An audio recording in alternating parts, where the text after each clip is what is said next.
নমস্কার, দেখছেন talk to Bangla. আমি অভিষেক হয়েছে আপনাদের সাথে এই মুহূর্তে যে খবর নিয়ে উপস্থিত হয়েছি, যে রাতে আমরা দাঁড়িয়ে রয়েছি সেখানে আর মাত্র কয়েক ঘন্টার দূরত্ব, এবং সেই কয়েক ঘন্টার দূরত্বটা কিন্তু নরেন্দ্র মোদীর সবচেয়ে কঠিন ডিসিশন। যদি 12 বছরে কিছু নিতে হয়ে থাকে তাহলে এই ডিসিশনটা তাকে এই রাতেই নিতে হবে, এবং সেটা হচ্ছে ধর্মেন্দ্র প্রধানের ইস্তফা। একটাই দাবি, এবং সেই দাবিতে আমরা যে ছবিটা গতকাল দেখতে পেয়েছি, শুক্রবার দিন পশ্চিমবঙ্গ থেকে শুরু করে একদম সরাসরি মুম্বাইতে প্রত্যেকটা জায়গায়, কলকাতার রাস্তা একদম স্তব্ধ হয়ে গিয়েছিল। সেখানে কিছু অনভিপ্রেত ঘটনা ঘটেছে, সাংবাদিকদের উপর অকথ্যভাবে একদম আমরা দেখতে পেয়েছি ঘিরে ধরে তাদের মব লিঞ্চিং হয়েছে। কিন্তু অবশ্যই গুরুত্বপূর্ণ জায়গাটা যেটা, সাধারণ মানুষ রাস্তায় নেমেছিলেন এবং অবশ্যই স্বতঃস্ফূর্ত ভাবেই নেমেছিলেন। মুম্বাইতে যে ছবিটা আমরা দেখতে পেয়েছি, বহু মানুষ, একদম যন্তর মন্তরের থেকে কোনো অংশে কম ছবি নয়। অন্যদিকে এই মুম্বাইকে দেখে কোথাও রাজ ঠাকুর, উদ্ধব ঠাকরে তারা আবারও নতুন ভাবে চাঙ্গা হয়ে একদম বলছেন আমরা সোমবার আরো বড় আন্দোলন করব শিবসেনার পক্ষ থেকে। গুরুত্বপূর্ণ যখন হচ্ছে এইভাবে প্রতি মুহূর্তের প্রেক্ষাপট, সেই সময় কিন্তু আমরা দাঁড়িয়ে রয়েছি নরেন্দ্র মোদী ঠিক কি সিদ্ধান্ত নেন। তার কারণ, যে বৈঠকটা হয়েছে আজকে, সেই বৈঠকটা জনতা পার্টির পক্ষ থেকে সৌরভ দাস, আশুতোষ রানকা তারা গিয়েছিলেন, এবং তাদের সঙ্গে একদম জেপি নাড্ডা, জিতেন্দ্র সিং তারা বৈঠক করলেন। কিন্তু অন্য দুটো দাবি মেনে নিল। আপনাদেরকে এর আগেই জানিয়েছি যে 1 কোটি টাকা কম্পেনসেশন দেওয়া হবে প্রত্যেকটা সুইসাইড যারা করেছে তাদের পরিবারকে, এবং তার সঙ্গে একদম যাদের বিরুদ্ধে কেস করা হয়েছে 20 তারিখের আন্দোলনের প্রেক্ষিতে, তাদেরকে কেস থেকে মুক্তি দেওয়া হবে। এই সমস্ত বিষয়গুলো তারা মেনে নিয়েছে। কিন্তু যে মূল দাবিটা, সেটা শেষ পর্যন্ত ডিসিশন তো নেবেন নরেন্দ্র মোদী, একদম বিগ বস সেই ডিসিশন নেবেন। কিন্তু গুরুত্বপূর্ণ বিষয়টা হচ্ছে ইস্তফা কি আদৌ হবে। তার কারণ, গতকালই আবার আমরা দেখতে পেয়েছি আজ তাকে একদম রীতিমতন প্রাইম টাইমে চালানো হয়েছে। কোনো মতেই ধর্মেন্দ্র প্রধানের ইস্তফা হবে না। তার কারণটা হচ্ছে ধর্মেন্দ্র প্রধান এখনো পর্যন্ত সম্পূর্ণ পার্টির সাপোর্টটা পাচ্ছে, বিজেপির তরফ থেকে সম্পূর্ণ সাপোর্টটা ধর্মেন্দ্র প্রধান পাচ্ছেন গুরুত্বপূর্ণ জায়গা। এবং অবশ্যই অন্য দিকে আর একটা প্রেক্ষিত আপনাদেরকে একটু জানাই, যে এই যে আন্দোলন, এই যে এত বড় প্রেক্ষিত, তার মাঝখানে ধর্মেন্দ্র প্রধান হঠাৎ করে একটা রীতিমতন ছবি শেয়ার করলেন। সেই ছবিটা হচ্ছে 20 জন এমপি কে নিয়ে, উড়িষ্যার 20 জন এমপি কে নিয়ে হঠাৎ ধর্মেন্দ্র প্রধান ছবি শেয়ার করলেন। এটা কিসের ইঙ্গিত আমরা জানি না। 20 জন এমপি এদিক থেকে ওদিক হয়ে যেতে আমরা রিসেন্টলি দেখেছি, একদম সরাসরি ইন্ডিয়া অ্যালায়েন্স থেকে এনডিএ তে চলে যেতে আমরা রিসেন্টলি সেই ঘটনাটা দেখেছি। কিন্তু এই মুহূর্তে দাঁড়িয়ে কোথাও গিয়ে কিন্তু সরাসরি যে গুরুত্বপূর্ণ প্রেক্ষাপটটা তৈরি হয়েছে, আজকে প্রচুর পরিমাণে মানুষ তারা সারা দেশ থেকে বেরিয়েছিলেন। বিহারে গুলি চলে গিয়েছে, এই ধরনের একটা আন্দোলনে গুলি চলে গিয়েছে বিহারে। সুতরাং কোথাও গিয়ে সম্পূর্ণ এই মুহূর্তে যুবদের মধ্যে কিন্তু, যুব সমাজের মধ্যে কিন্তু প্রতিনিয়ত একটা ক্ষোভ, একটা হতাশা, এবং সেই জায়গা থেকে তারা রাস্তায় নামছেন। এবং ধর্মেন্দ্র প্রধানের ইস্তফা, এটা যেন এখন একটা প্রতীকী প্রতিবাদ হিসেবে তারা বিভিন্ন ইস্যু নিয়ে তারা রাস্তায় নামছেন। এবং অবশ্যই সেই জায়গাটাই কিন্তু ভারতীয় জনতা পার্টি এখনো পর্যন্ত হয়তো ধরতে অসমর্থ থাকছে। তার কারণ, এখনো পর্যন্ত ইস্তফা নিয়ে কোনো ধরনের কোনো কথা আমরা শুনতে পাচ্ছি না।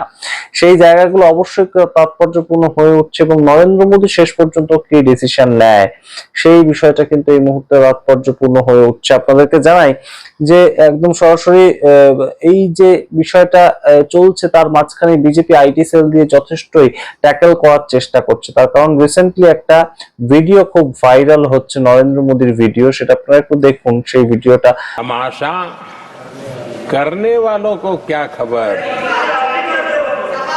हमने कितने तूफानों को पार कर दिया जलाया है। আপনারা দেখলেন সেই ভিডিও। এবার আপনাদেরকে একটা গুরুত্বপূর্ণ ফুটেজ দেখাই। এক জায়গায় সরাসরি এক মেয়ে, তিনি বিয়ে করতে যাচ্ছেন। তিনি বলছেন, আমার এই মুহূর্তে পরীক্ষায় বসার কথা ছিল, পড়াশোনা করার কথা ছিল। আমার বাবা মা বলছে আর পড়াশোনা করে হবেটা কি, তার থেকে আমি বরঞ্চ বিয়ে করে নিই। এবং তিনি একদম সেজে গুজে এসেছেন, বিয়ের সাজে এসেছেন।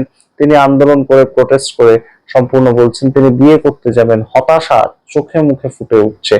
আপনারা সেই ফুটেজটাও দেখুন, তারপর আরো আসছি বিস্তারিত ব্যাখ্যা। ऐसा क्या कारण? मेन कारण ये है एजुकेशन। सबसे मेन कारण एजुकेशन है कि एजुकेशन में बिल्कुल ध्यान नहीं दिया जा रहा है।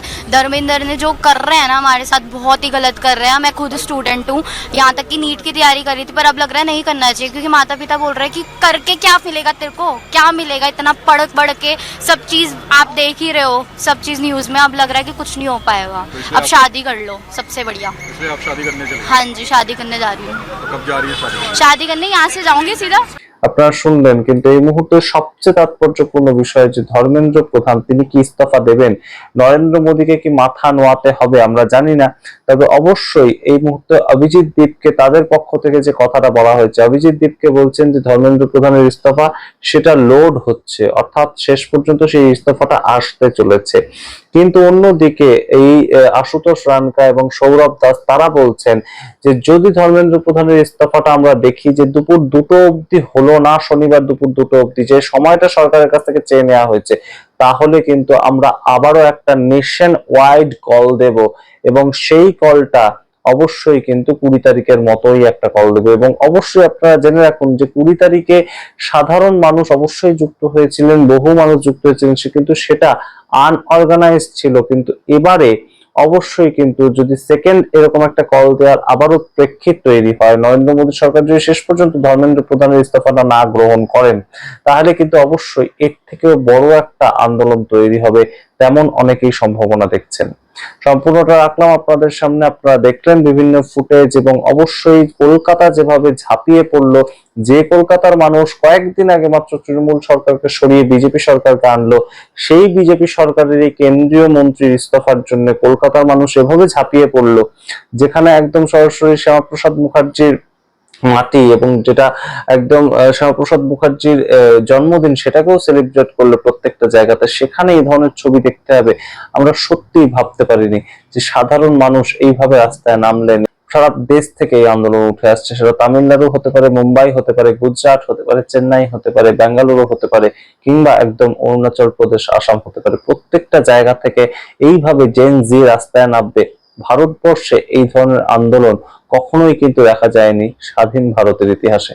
গুরুত্বপূর্ণ প্রেক্ষাপট, তাই জন্যই আপনাদের সামনে এত খবর আমরা বিভিন্ন সময় বিভিন্নভাবে তুলে ধরছি। জেন জি মুভমেন্টটা কি আবারও একদম ককরোচ জনতা পার্টির যে second movement, second call nation wide, সেটা তারা দিতে হবে, নাকি দুপুর 2টোর সময় একদম সরাসরি প্রধানমন্ত্রী বা ধর্মেন্দ্র প্রধান তাদের হঠাৎ করে একটা ইস্তফা বার্তা, সেটা আমরা আপনাদের সামনে শোনাতে পারবো আমরা জানি না। তবে শেষ পর্যন্ত ডিসিশন নেবেন কিভাবে নরেন্দ্র মোদী জানেন। তবে এই ডিসিশনটা যদি এখন না নেন, ইস্তফা যদি না করান, তাহলে কিন্তু আরো খারাপ হতে চলেছে, বিষয়টা সম্পূর্ণ হাতের বাইরে বেরোতে চলেছে, এরকম কিন্তু মনে করছেন পলিটিক্যাল অ্যানালিস্টরা। আপনারা কি মনে করছেন অবশ্যই কমেন্ট বক্সে কমেন্ট করে জানান। দেখতে থাকুন টক টু বাংলা। অবশ্যই আমরা তাকিয়ে আছি দুপুর 2টোর সময় কি বার্তা আসে সরকারের পক্ষ থেকে সেদিকে। চোখ রাখুন টক টু বাংলার পর্দায়, এবং অবশ্যই সাবস্ক্রাইব করতে ভুলবেন না। ধন্যবাদ।